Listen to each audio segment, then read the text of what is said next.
In the aftermath of the killing of conservative activist Charlie Kirk, Florida is taking new steps to combat the growing concern over political violence.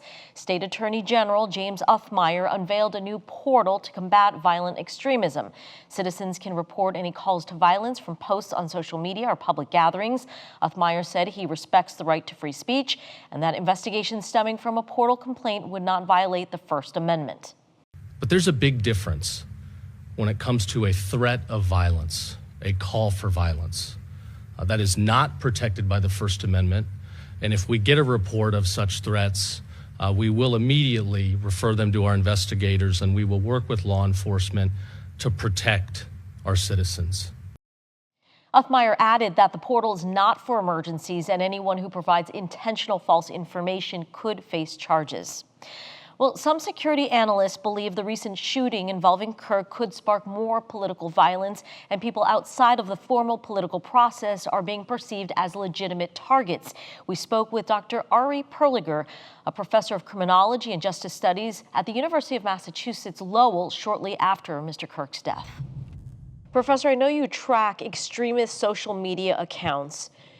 What have you seen since the killing of Mr. Kirk, and does it have you concerned about what you're seeing? I think we should be very concerned. I think that in many ways, the assassination of Kirk, I think, further facilitated sentiments and views that were already gaining a lot of momentum on social media. For example, the perception that we're talking about a zero-sum game, a competition between both sides, and that there really is no space for collaboration, for cooperation, for understanding, a sense that we are on the verge of a civil war, that we are in the midst of a cultural, political, social conflict that cannot really be solved. And I think that what we see in social media, especially in the more extremist accounts, is how many people are believe that basically we are now in the midst of a violent conflict, a cultural conflict. And I'm concerned that more people will feel that they have no choice but to engage in illegal and violent activities to promote their objectives. And I think that also, enhance existing sentiments about the dysfunctional of our political system, about the fact that governance is not effective anymore, and the fact that the other side is really dehumanizing or demonizing its political rivals. So all those elements, which I think were part of our very polarized political system and discourse, are being enhanced in the last few days. I was reading an interview that you participated in where you said that political assassination comes in waves. Why is that? I think basically political assassinations creating a contingency effect where assassinations are being normalized, are becoming another form of political activism. And what we've seen, I think, and that was something concerning, is that while most people really oppose and condemn the usage of violence, but we do see that there's a growing part of our population that is willing to accept those kinds of acts of violence and are willing even to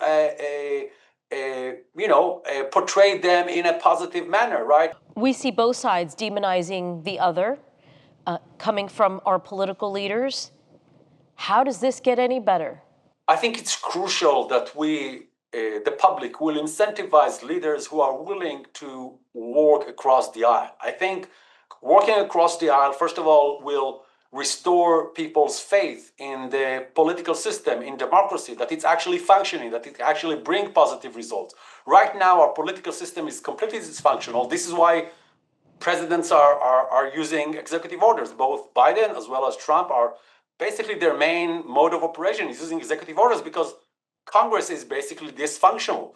So I think by supporting leaders who are willing to engage in actual collaboration with their political rivals, that are willing to engage in consensus-building policies, will send a very important signal to their constituencies that the other side is not some kind of a demon, it's not the ultimate evil, and that we can actually have some commonalities, that we can work together to improve our life in this country, and more importantly, to stop dehumanizing our political rivals. So I think we need to incentivize politicians who are willing really to work with others and are willing to engage with those that have different views. And I think that will send a very important signal to the constituencies, to the American public, that eventually it is possible to bridge those kind of divides.